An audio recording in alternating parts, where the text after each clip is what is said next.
Welcome to the first content of the course Digital Technology and Artificial Intelligence. Chapter 1. Overview of Computers and Digital Technology. This chapter includes the following main contents.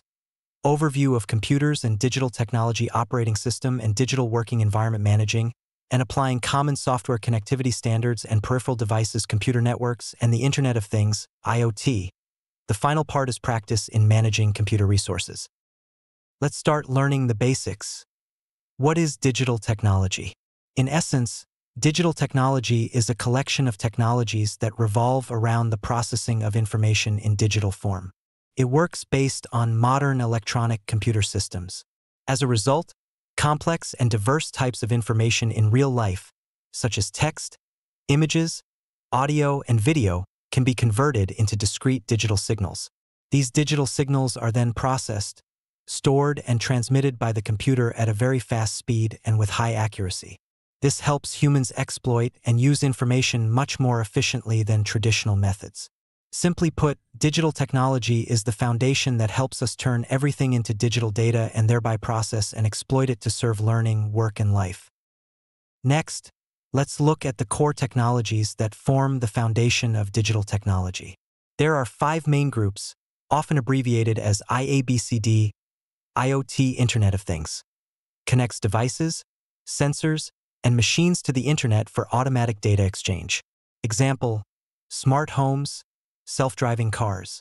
AI, artificial intelligence, enables computers to learn, analyze, and make human-like decisions. Example: ChatGPT, facial recognition systems. Blockchain, a distributed, decentralized ledger that ensures data transparency and security. Example: Bitcoin, smart supply chains. Cloud computing provides storage and data processing services via the Internet, allowing users to access resources anytime. Example: Google Drive, AWS. Big data, technology for extracting and analyzing massive amounts of data to uncover trends and useful insights. These technologies do not work in isolation but are often interconnected to create a digital ecosystem. For example, IoT collects data, big data analyzes it, AI makes decisions, cloud stores it, and blockchain ensures data security. A computer is an electronic device capable of storing, processing, and transmitting information according to pre-programmed instructions. In other words, a computer is a system that can receive input data, perform calculations or processing operations according to an algorithm, and produce output results. Computers vary greatly in form, capacity, and purpose. They can be classified into the following common groups: microcomputers, personal computers, and PCs. These are the most common computers we use, including desktops, laptops, tablets, and smartphones. They are compact, affordable, and serve personal needs, study, office work, and entertainment. Mini-computers, smaller than mainframes but more powerful than personal computers. They are typically used by small and medium-sized businesses to manage internal data, sales systems, or administrative applications. Mainframe computers. As the name suggests, these are large and high-performance machines. Large organizations such as banks, insurance companies, and government agencies often use mainframes to process massive amounts of data while ensuring system security and stability. Supercomputers. These are the most powerful and fastest computers today, used for complex scientific and engineering tasks, such as weather forecasting, climate modeling, space research, or vaccine development. The processing power of supercomputers far exceeds that of all other types of computers. History of computers. The history of computers is often divided into generations based on the main processing technology used in their design, e.g., vacuum tubes, transistors, integrated circuits, microprocessors, and the accompanying architectural and application changes. Each technological advance has affected the size, performance, cost, reliability, and application scope of computers. First generation, 1945 to 1955 computers used vacuum tubes. They were extremely bulky, consumed huge amounts of electricity, and were highly prone to failure. Example: ENIAC weighed tens of tons and required a team of engineers to operate. Second generation, 1955 to 1965, the invention of the transistor changed everything. Smaller, cooler, and more durable than vacuum tubes, transistors allowed computers to become more compact, stable, and affordable. Computers began to spread beyond military and research use into businesses. Third generation, 1965 to 1975 computers used integrated circuits, ICs. Hundreds or thousands of transistors were placed on a single chip, making computers faster, smaller, and more reliable. This era saw the rise of mini-computers, along with rapid progress in programming languages and operating systems. Fourth generation, 1975, present the era of the microprocessor. Millions of transistors integrated into a single chip functioning as a CPU. This enabled the birth of personal computers, PCs, bringing computing into households and individuals' hands.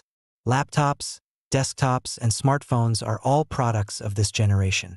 The fifth generation of computers is characterized by advancements in artificial intelligence, AI, machine learning, and quantum computing. These technologies enable computers to learn, reason, and process data in ways similar to human cognition. We have explored the history of computer development. The next question: what makes up a computer? To simplify, a computer consists of two main components: hardware and software. They are like the body and soul of a computer. Without hardware, software cannot run. Without software, hardware is just lifeless parts. Hardware: all physical, tangible electronic devices that make up a computer. Examples: monitor, keyboard, mouse, speakers, CPU, motherboard, hard drive, RAM, graphics card. Example: when typing on a keyboard, that is input, the CPU processes the signals. The result appears on the screen as output, and if saved, the data is written to the hard drive. Software: programs running on the computer.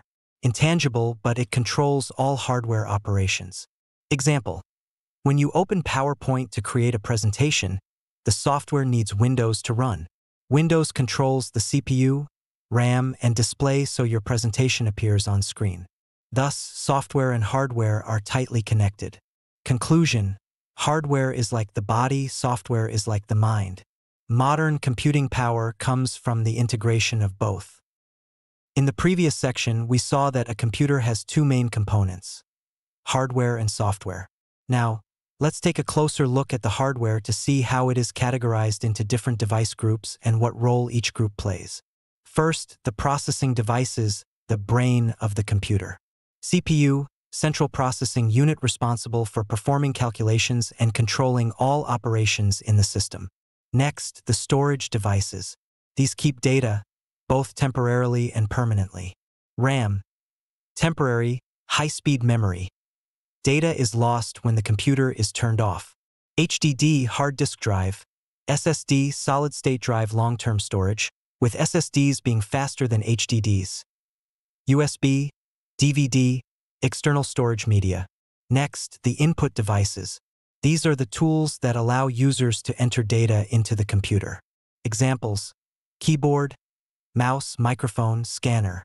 Today, this also includes touchscreen, camera, and even sensors in smartphones. On the other hand, the output devices display or transmit information from the computer to the outside world. Examples: monitor, speakers, printer, projector. This is how the computer communicates with us, converting digital data into information humans can perceive. We have explored hardware, the tangible components and devices that make up a computer.